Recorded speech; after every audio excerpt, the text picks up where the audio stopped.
सनातन सेतु एक ऐसा प्लेटफॉर्म होने वाला है जहां पर केवल और केवल सनातनी ही आ पाएंगे। वह आपका अपना खुद का OLX, आपका खुद का इंडिया मार्ट, आपका खुद का naukri.com और खुद का अर्बन कंपनी होगा।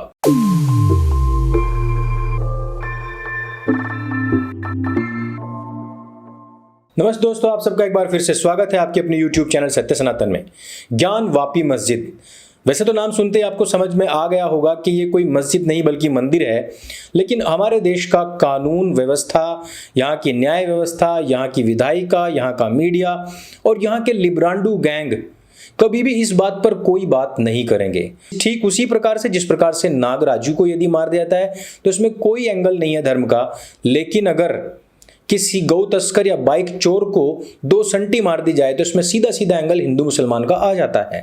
ठीक उसी प्रकार से जिस समय पर बाबरी विध्वंस हुआ उस समय पर तो हिंदुओं को खूब गालियां दी गई और उनके खिलाफ बड़ी बड़ी साजिशें की गई, बड़े बड़े बम धमाके उसके बदले में किए गए। लेकिन जब यह बात साबित हो गई कि वहां पर कोई मस्जिद नहीं बल्कि मंदिर के ही अवशेष निकले तो उस समय पर भी हिंदुओं को ही असहिष्णु बताया गया और कहा गया कि अपना बड़ा दिल रखते वहां पर बड़ी मस्जिद बनवा देनी चाहिए थी। इस प्रकार की जो हिंदू विरोधी घटनाएं हैं इन सब पर हम चर्चा करेंगे और ये सब क्यों विचारणीय बिंदु है इन सब पर भी गहन चिंतन करेंगे। लेकिन उससे पहले हमारे कुछ उन भाई बहनों को मैं जवाब देना चाहता हूं जिन्होंने कहा कि आप 15 दिन से कह रहे हैं कि हम सनातन सेतु का निर्माण करेंगे, उसके लिए आप सनातन हाट से अपना वैदिक आर्ष साहित्य लीजिए, अपना ऐतिहासिक पुस्तकें लीजिए, जिससे कि कुछ पैसा बचेगा वो हम सनातन सेतु के निर्माण में लगाएंगे। लेकिन पिछले 15-20 दिन से आपने वेबसाइट का नाम निशान नहीं लिया। वैसे जो लोग नहीं जानते उनके लिए बता दूं कि सनातन सेतु एक ऐसा प्लेटफॉर्म होने वाला है जहां पर केवल और केवल सनातनी ही आ पाएंगे। वह आपका अपना खुद का OLX, आपका खुद का इंडिया मार्ट, आपका खुद का naukri.com और खुद का अर्बन कंपनी होगा। जहां कहीं पर भी आप जाते हैं वहां पर मलेच्छ लोग आपको सेवा प्रदाता के रूप में, दुकानदार के रूप में मिलते हैं, लेकिन यहां पर केवल और केवल सनातनी ही मिलेंगे। यहां आपको खाना बनाने के लिए आपका अपना भाई मिलेगा, ना कि थूक लीगी जमात का व्यक्ति मिलेगा। इतनी बड़ी मुहिम में थोड़ा सा हमने आपसे योगदान मांगा है कि आप डोनेशन ना देकर के केवल जो हमारा वैदिक साहित्य है वो खरीदिए, लेकिन उसमें भी काफी सारे लोगों ने अंदर जिनके बहुत ज़्यादा विचलन होता है इस प्रकार के सवाल खड़े किए। तो मैं उनसे बस यही कहना चाहता हूं कि इस इकोसिस्टम को बिगाड़ने में हजारों साल लगे हैं, उनको अपना इकोसिस्टम बनाने में भी तकरीबन 70 साल तो आज़ाद भारत के बाद में लगे हैं। लेकिन आप मुझे 70 दिन भी यदि नहीं दे पा रहे हैं तो आप लोग इस सहायता से अपने आप को अलग कर लीजिए।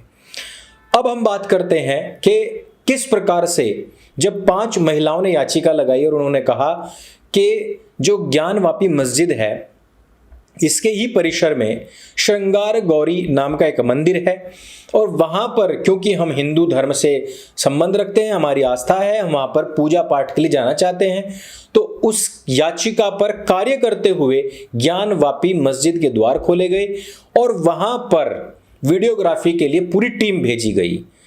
जब यह आदेश सुनाया जा रहा था उसी समय पर एक मोमिना, एक मुस्लिम महिला काशी विश्वनाथ मंदिर के गेट के सामने नमाज अदा कर रही थी और हमारे यहाँ की जो पुलिस है, सरकारें हैं, वो हाथ में हाथ बांध करके खड़ी रही जब तक कि उसकी वो नमाज पूरी नहीं हो गई। नमाज का अर्थ आप सभी जानते हैं। यहां पर कुछ लोगों ने तो कहा कि वो काशी विश्वनाथ के सामने ही तो मत्था टेक रही है, लेकिन जानिए, इस बात को याद रखिए कि उनकी आस्था केवल और केवल मक्का मदीना की तरफ है। उनकी आस्था केवल और केवल उस अल्लाह की तरफ है जिसके लिए वो पूरे दिन में 5 बार चीखते और चिल्लाते हैं। नहीं है कोई भी माबूद सिवाय अल्लाह के, चाहे वो काशी विश्वनाथ हो, चाहे राम हो, चाहे कृष्ण हो और चाहे दुर्गा पार्वती गणेश कुछ भी हो। जो लोग अभी भी मीठी सीर की चाशनी में सिर से एड़ी तक डूबे हुए हैं उनको ये बातें समझ नहीं आएंगी, लेकिन जो लोग थोड़ा भी कुरान को पढ़े होंगे या थोड़ा भी हमको देखे होंगे उनको इस बात की सच्चाई का पता है। आपने केवल श्रृंगार गौरी के लिए आदेश पारित किया और उन्होंने आपके मंदिर परिसर में जाकर के नमाज पढ़ ली। इससे पहले आपने देखा कि किस प्रकार से गोरखपुर की जो गोरखनाथ शक्तिपीठ है उसमें सीधे एक अब्दुल हथियार लेकर के पहुंच जाता है। वो अब्दुल जिसने पूरा जीवन ही IAS के लिए दिया हुआ है, आपकी क्या तैयारी है भाई? और आप खुद को बहुसंख्यक कह रहे हैं। आप असल में जातियों में टूटे हुए छोटे छोटे गिरोह हैं जो अपने अपने हितों के लिए, अपने अपने जो छोटे छोटे से आपके लक्ष्य हैं उनके लिए बट रहे हैं और उनके तुष्टीकरण के लिए आज भी लगे हुए हैं। आपकी सोसाइटी में एक जालीदार टोपी वाला मिल जाए, उसकी चाटने में सारे के सारे लग जाएंगे कि भैया उसने कम चाटी, हम ज़्यादा चाटेंगे। यह प्रयोजन नहीं रहेगा आपके अंदर कि भैया ये गंदगी है, इसको सोसाइटी से बाहर किया जाए, इसका बहिष्कार किया जाए। नहीं, ऐसा कार्य नहीं करेंगे। आज जिस समय पर आदेश पारित हुआ उसके बाद तुरंत ओवैसी कूद करके आया और उसने कहा कि यह तो लड़ाने वाली बात हुई, यह तो मुसलमानों के खिलाफ हिंसा भड़काने वाली चर्चा हुई। लेकिन आप जरा सोचिए कि उसने बात कही क्यों है। सेक्युलर जमात जो हिंदुओं को रोकना चाहते हैं, जो प्रो मुस्लिम्स हैं या हिंदू में नामधारी केवल हिंदू छद्म हिंदू हैं, उन लोगों का प्रोपेगेंडा को समझिए। जब स्पष्ट हो गया कि यह ज्ञानवापी है, जिसके ऊपर सुशांत सिन्हा ने एक पूरा एपिसोड किया था, उसका वीडियो मैंने अपलोड किया हुआ है अपने टेलीग्राम के ऊपर, अपने इंस्टाग्राम के ऊपर। जब वो रिसर्च आ चुकी है कि भैया मस्जिद ही अवैध है, वहां सारे क्षेत्र में पहले मंदिर ही हुआ करता था, ये लोग तो केवल और केवल, जो मैं उदाहरण देता हूं कि एक चूहा बिल बनाता है और एक जहरीला नाग जो हमेशा जहर थूकता फिरता है, वो आकर के उस चूहे को खा लेता है और बिल के ऊपर अपना नाम लिख देता है। वही कार्य इस हरामजादी नमक हराम कौम ने, इस दीमक कौम ने किया है और वही कार्य यहां पर भी हुआ है। स्पष्ट था कि इसको पूरी तरीके से डेमोलिश करके और इसको मंदिर परिसर में मिलाया जाना चाहिए था, लेकिन वह कार्य ना करके छोटी छोटी भीख मांगनी पड़ रही है और उस पर भी ओवैसी कह रहा है कि यह तो भड़काने वाली बात हुई। अर्थात हम अपने पूर्वजों की, अपने जो महान हमारे श्रेष्ठ लोग हुए हैं, उनकी दी हुई जमीन पर, उनके द्वारा जो बनाए गए हमारे पवित्र स्थान है, उन पर हम अपना कोई हक भी ना रख पाए। एक भीख के लिए भी वहां पर सुरक्षाकर्मी जमा किए गए और उसके बावजूद भी हुआ क्या, ध्यान से सुनिए, उसके बावजूद भी ये हुआ कि मुसलमानों की भीड़ ने पूरी की पूरी फोर्स को, सुरक्षा बल को, वहां जो एडवोकेट जनरल पहुंचे हुए थे उनको सबको वहां से खदेड़ दिया। अर्थात जो वीडियोग्राफी आज होनी थी वो हुई नहीं है। आप कहते हैं ना कि वो बहुत तादाद में कम है, हमारे लोग ज्यादा हैं। ताकत उन्हीं के पास है, शक्ति आज भी उन्हीं के पास है, इकोसिस्टम उन्हीं का मजबूत है। तुरंत वहां पर इतने सारे संगठन पहुंच गए। क्यों पहुंच गए? क्योंकि उनका पर ईयर जो कलेक्शन है, जो डोनेशन से मिलने वाला पैसा है, वो 35 से 50 हजार करोड़ रुपए पर ईयर है। ठीक, मैंने एक छोटा सा प्लेटफॉर्म शुरू करने का कि बाद में भाई डेवलप होता रहेगा, बड़ा होता रहेगा, उसके लिए किसी से कोई डोनेशन नहीं मांगी है। मैंने कहा सनातन हाट पर जाओ, वहां से कुछ खरीदो, जो पैसा बचेगा सारा इसमें लगाएंगे।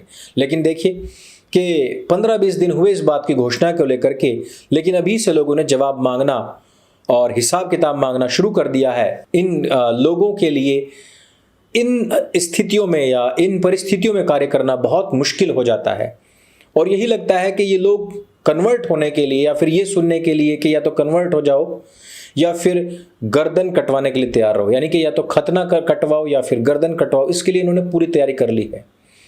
नोएडा परिक्षेत्र में भी खबर आई है कि एक हिंदू लड़की एक मुस्लिम लड़के से शादी करने जा रही है, जबकि दूसरी तरफ एक मुस्लिम परिवार ने अपनी मुस्लिम बहन के साथ में एक हिंदू जो कि दलित था, उसके शादी करने के बाद उसकी बेरहमी से पीट करके हत्या कर दी। इकोसिस्टम इतना मजबूत देखिए कि हाई कोर्ट के आदेश के बावजूद पंजाब से 50 लोग आकर के तेजिंदर पाल बग्गा को उठा लेते हैं और वो सिख पुलिस वाले जो तेजिंदर पाल बग्गा को पगड़ी तक नहीं पहनने देते, चप्पल तक नहीं पहनने देते। वो अलग बात है कि हरियाणा में रोक लिया गया, वहां से उनको वापस लाया गया, लेकिन इकोसिस्टम मजबूत देखिए। राजस्थान पुलिस का, वहां की पूरी सरकार का सत्य सनातन के साथ में क्या संबंध है वो तो हमारे पुराने दर्शकों को पता ही है। लेकिन अब अमन चोपड़ा के घर पर भी देखिए, सुनिए, हाई कोर्ट के आदेश के बावजूद उनके घर पर पहुंचती है और छापेमारी करती है और वहां पर नोटिस चस्पा कर देती है और यूपी पुलिस साथ साथ में गई है। यानी कि अगर वो वहां पर मिल जाते तो उनका भी अपहरण कर लिया जाता। यानी कि चाहे सरकार किसी की भी हो, लेकिन सिस्टम उन्हीं के हाथ में है और इस सिस्टम को बदलने के लिए आपको मेहनत करनी पड़ेगी। वो लोग सैकड़ों वर्षों तक चीजों को याद रखते हैं और उसके लिए कार्य करते हैं, लड़ाई लड़ते हैं। हागिया सोफिया का उदाहरण हमारे सामने है। लेकिन हम यहां आजादी के बाद भी अपने श्रृंगार गौरी को, अपने काशी विश्वनाथ को और कृष्ण जन्मभूमि को, राम जन्मभूमि को, ऐसे ही कहना 85,000 जितने भी मंदिर हैं उन सब को रिक्लेम करने तक से डरते हैं यार। बस मैं बताना ये चाहता हूं कि उनका बच्चा हो, बूढ़ा हो, जवान हो, उनकी महिलाएं हो, उनकी सबकी पूरी तैयारी है इस युद्ध के लिए, क्योंकि उनके पास में खोने के लिए कुछ नहीं और पाने के लिए पूरा भारतवर्ष है। और आपके लिए यह अंतिम और अपने अस्तित्व की लड़ाई है। इसको लड़ना तो पड़ेगा। अगर आपको ये वीडियो अच्छी लगे, जानकारी से भरपूर लगे और आपको लगता है कि हमारी मुहिम पवित्र है और अच्छे कार्य के लिए है, तो हमें सपोर्ट करें, इस वीडियो को शेयर करें, चैनल को सब्सक्राइब करें। मेरे संग बोलिए सत्य सनातन वैदिक धर्म की जय। जय हिंद, वंदे मातरम।